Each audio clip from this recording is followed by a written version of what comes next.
Olá, meus queridos! Como estamos? Eu estou bem, morrendo de saudade de vocês. Em breve estaremos juntinhos.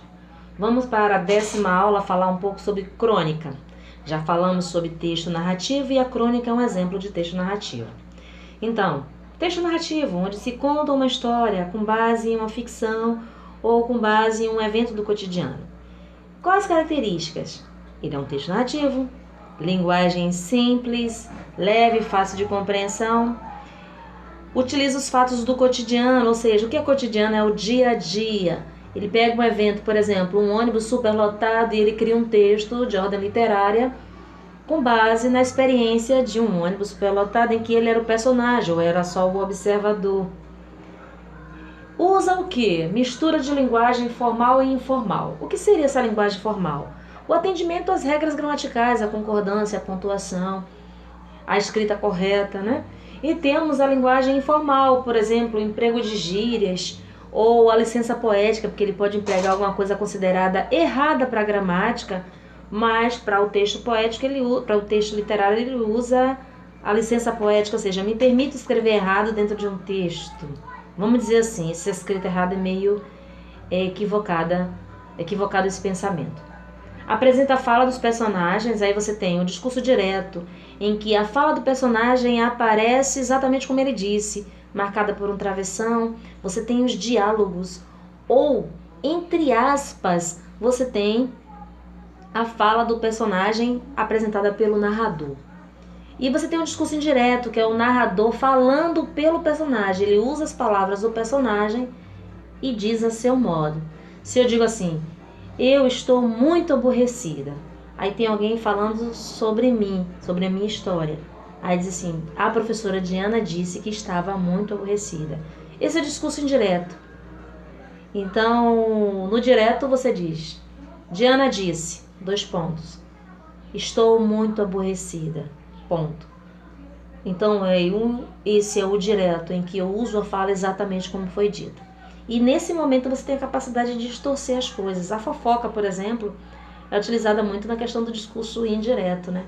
Você vê o discurso indireto na fofoca. Você ouve uma história, alguém conta uma história de sua vida e você sai propagando, espalhando essa história. Mas você conta do seu jeito a fala do outro sujeito que confidenciou a você. E aí gera, né?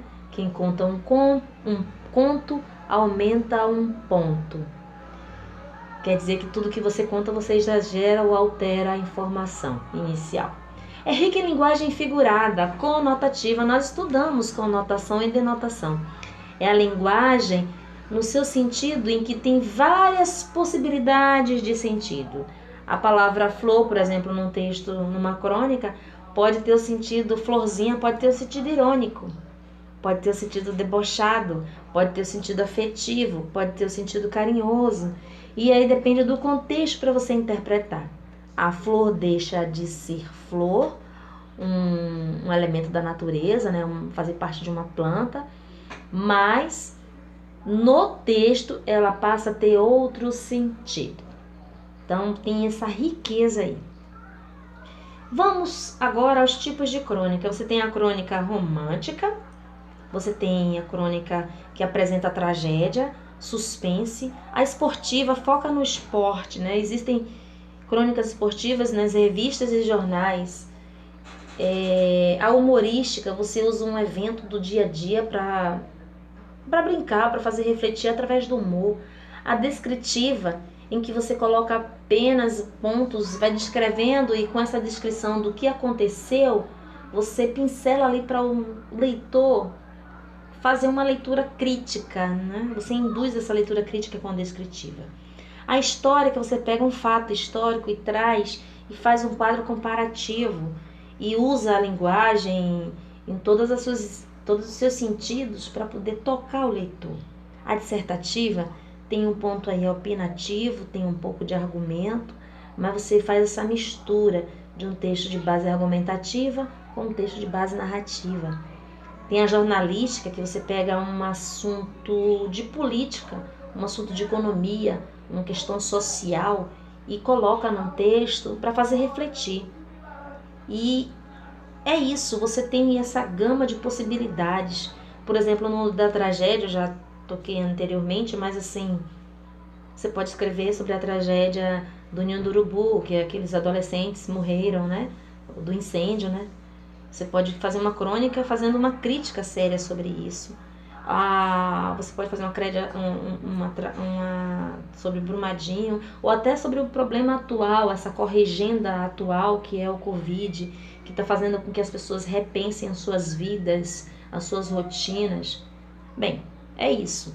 E aí eu peço a vocês, finalizando, que estude.